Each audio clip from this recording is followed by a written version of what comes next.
causing confusion.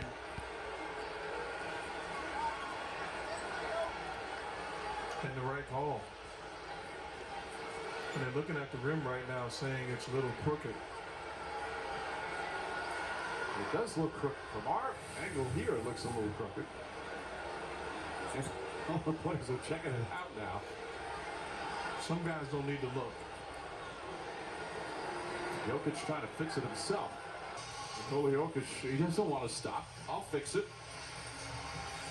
Brings it down. It looks like it pops right back up.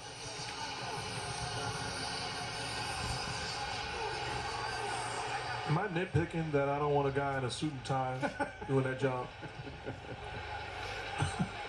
Well, they've got 5 assistants rummaging through their toolbox